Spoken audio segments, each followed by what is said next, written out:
Felly, dipyn o adloniant yma yng nghanolfan Gneifio Meirion. Rhyw fath o ras gyfnewid ydy hon, fel y gwelwch chi. A rhaid i'r fwyellwyr orffen un cyn y nesa, fel y gwelwch chi. Ac ar y llwyfan, sgwrt i cefn i ni, a'r cneuwyr hefyd wrth i mynd bob yn un oen. Felly, unwaith fydd yr fwyellwr cyntaf yma o Ddyffryn Gwy wedi mynd trwy waith, fi fydd y nesaf yn dechrau. Wel bynnag mae'r ar hyn o bryd y cneifwyr ar y blaen o'r ychydig bach ac yn codi bawd ar y nesaf. Yn y cyfamser, mae'r fwyell ma'n dioddau'n bach. Maen nhw wedi bod yn cwyno leni mae un anoddach iddyn nhw achos bod hi'n sychdwr. Mae'r pren yn anoddach i'w dorri o dipyn. Ond dyma ni rwan, yr ail fwyellwr a cael cyfle i fynd ati. Gerwyn Hughes di hwn, mae o'n gyrru neu mae wedi bod yn cario coed beth bynnag i Ceiron Em Owen. Dyna sut o'n un i'n nabod o. Tydi dod i mewn i'r grefft yma allan o ddiddordeb, rhywbeth i gadw'n ffit, ac wedi manteisio ar y cyfle i deithio ar hyd y lle'r Prydain yn cystadlu pa mae'r cyfle ganddo fo. Yn y cyfamser, os gawn ni olwg sydyn ar y cneifio, mae'r oen nesaf mynd lawr y fan hyn. Gan pwy ydy hwnna? Neil Lawrence ydy'r cneifiwr yna. Mae'n cneifiwr felly rhywch ydy bach ar y blaen ar hyn o bryd. Mae gan Andrew Morris yr amser i basio bwyell i reolwr bwyellwyr Dyffryn Gwy. Tra bod Gerwyn wrth i'n torri yr ail allan o 3 o breniau. Ac felly dyma ni, hon ydy'r diweddglo holl bwysig yma. Pwy sy'n mynd i fod gyflyma yn torri'r boncyff neu cneifio'r oen. Chydig o amser maen nhw'n gymryd i wneud hyn. Mae'r fwyelli na wrth gwrs yn finiog tu hwnt ac mae yna dechneg i wneud o. Torri o'r gwylod, 1-2, torri o'r top, 1-2, a mi welwch chi fel mae hwnna'n hollti. Dyna lle mae'n colli amser pan mae'r fwyell yn mynd yn sownd. Mae'r rhaid bod y pren yna felly yn sych ofnadwy. Mae'n y stori bod nhw yn lapio'r coed mewn plastig mwyn sicrhau bod y tamprwydd yn aros. Dyna ni yr ornes yna drosodd i bob pwrpas. Andrew Morris yn gorffen o ran yr wyn ac felly mae'n dipyn o dynnu coes yma. A y bwyellwyr wedi colli'r dydd yn fanna ac yn cael yr tynnu coes haeddiannol wrth gwrs yn sgil hynny gan y sylwebwyr o'r galeri yn fan hyn. Mae Stephen Meredydd yn arwain y gad ar hynny. Fo ydi cadeirydd y pwyllgor glân ac mae rhaid i ni longyfarch yr rheini am y gwaith rhagorol maen nhw wedi wneud i baratoi'r digwyddiadau dros y dyddiad wythau yma.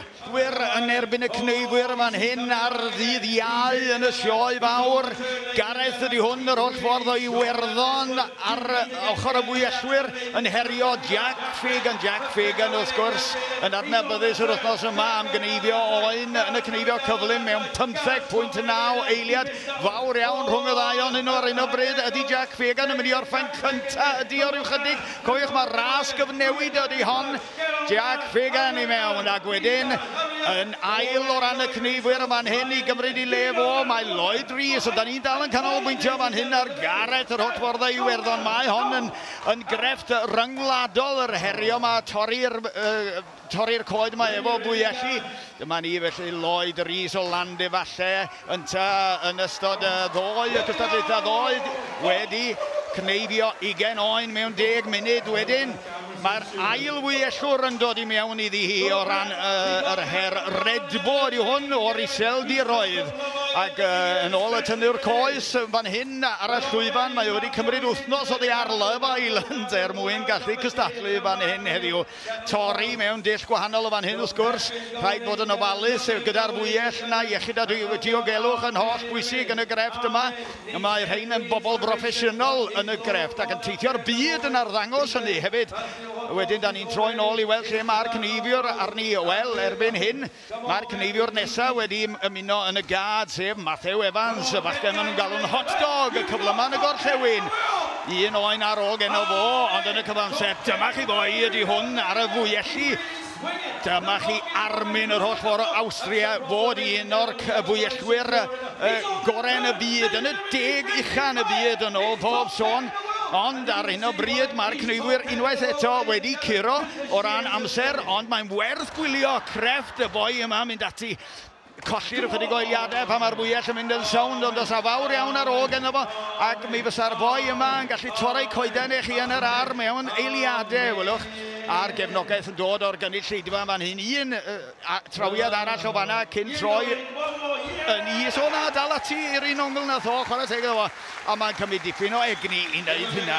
Dyna chi arddangosiad gwerth i weld y drawn ni at y gynulleidfa werthfawrogol yma o'r adloniant a'r difyrwch sydd i gael yma ar y dydd Iau. O'r ni felly gyda yr her nesa rhwng y bwyellwyr a'r cneuwyr. Mi welwch chi fan hyn Nicky Beinon yn cystadlu yn erbyn Brian o wlad Denmark. Mae'n debyg fawr iawn yn ni ar hyn o bryd. Mae'r bechgyn yma yn broffesiynol yn ei crefftau unigol wrth gwrs ac yn teithio'r byd wrth wneud hynny yn cystadlu mewn sioeau gwledig ar hyd ac ar led. Pwy sy'n mynd i orffen gyntaf? Bwyellwyr? Ie, tro mae'r bwyellwyr yn mynd â hi. Mae wedi bod fel arall.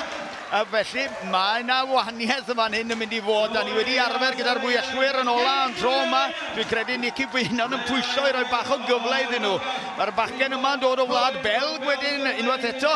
Rhyw naws rhyngwladol i hyn sydd yn mynd i ddatblygu wrth gwrs, achos fel da chi wedi gweld y ferch sydd yn cneifio yn y cyswllt yma ydy Eleanor Resno, yr holl ffordd o Ffrainc, ac yn gneifwyr arbennig o dda yn herio'r bechgyn. Ond ar hyn o bryd, y bwyellwyr sydd yn mynd â hi, da ni troi'n sylw rwan at Bill Mackie fel y cyflwyniad o Ogledd Cymru, rwla ym Mhethesda. Ond y gwir yw wrth gwrs, mae o'n dod o Otago. Wedyn draw yr ochr arall yma, i y tatŵs oedd yn dweud i cwbl ar y cneifio, mae Timo Resno, teulu Resno yn holl bwysig, ond sbiwch ar y bachgen yma o Otago yn mynd ati i ymosod yr goeden yma, y boncif yma. Mae yna grefft bendant, dwy drawiad ar ei fyny, dwy drawiad ar ei lawr ydy hi, trio hosti yr polyn yn am ddau. Timo Resno yn y cyfamser lawr o fo ac o fewn trwch blewyn wedi curo'r bwyellwyr y tro yma, ond oedd hi'n edrych yn dda tan y pwynt yma.